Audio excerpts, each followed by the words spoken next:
Oh my gosh, chapter 42, messages. Text messages, email messages. What kind of messages? Leaving messages, receiving messages. Ooh, I wonder. It's the last chapter. There are 73 new text messages on my phone, all between me and Kaori.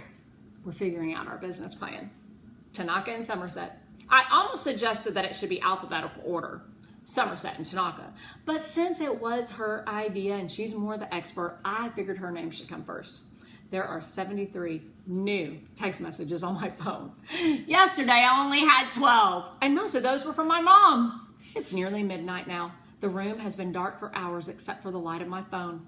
I'm yawning, and Kaori and I have finally decided to save the rest of our conversation for tomorrow. But we have a solid base plan. Our next move will be finding clients. Before we sign off, I have one question. What were you and Jen talking about before we went to the well? You said it would make sense once we found V. Kaori didn't say anything for a long time, or at least what felt like a long time. And finally, she texted back. When it's time for the universe to speak, it will. If I'm going into business with her, I guess I should learn to say things like that, or at least try to understand what they mean. I think I have kind of an idea, though. It's not that different from how I talk to Saint Renee. I don't even know if Saint Renee is listening. I don't even know if Saint Renee is able to listen. For all I know, Saint Renee no longer exists, and I'm just talking to nothing. But Saint Renee might be somewhere listening and nodding and helping me along. Who knows? I lay the phone on my chest and shake my Crystal Caverns globe. I watch the bats flutter and fall. I got my wish to be an explorer. A well is kind of like a cave, right? I close my eyes and rewind the day. I've never helped a snakebite victim, saved a boy from a well, and met a psychic all in one day. So there's a lot to rewind. Life is funny sometimes. Yesterday, I had 12 texts on my phone. Today, I have 73. I think about everything, even Jen's jump rope. I picture it dangling there from the last rung. How many years would it take before her jump rope rots and disappears? Maybe it would rescue some other kid. 100 years from now, I imagine what that kid would look like.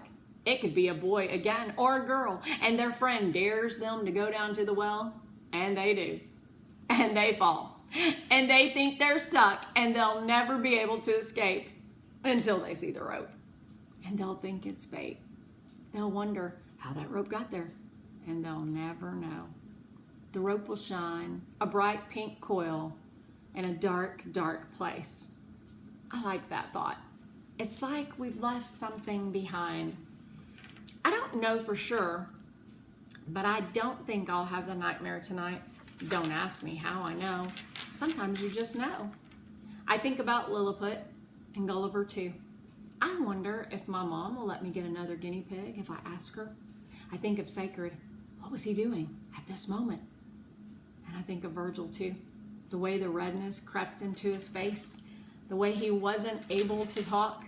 I think of how he looked in that family photo like he only went because his parents made him, which was probably true. Thinking of Virgil makes me think of his Lola. Valencia of Spain, she had said.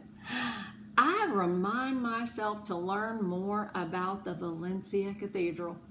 She said it was an important place, and she seemed like she knew what she was talking about. I wonder what makes it important. I wonder what cathedrals look like and if I'll ever go to one. I yawn again.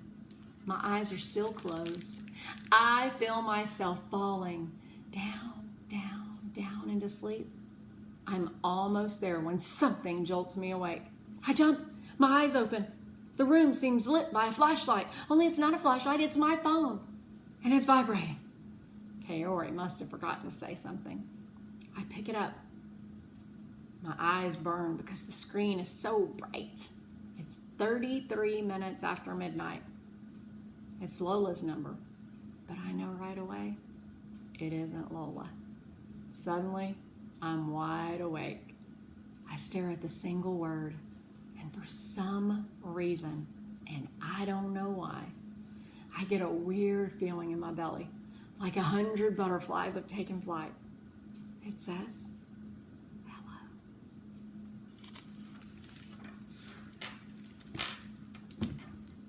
I hope you love this book just as much as we did. It's got a great message about how just some friendships are meant to be.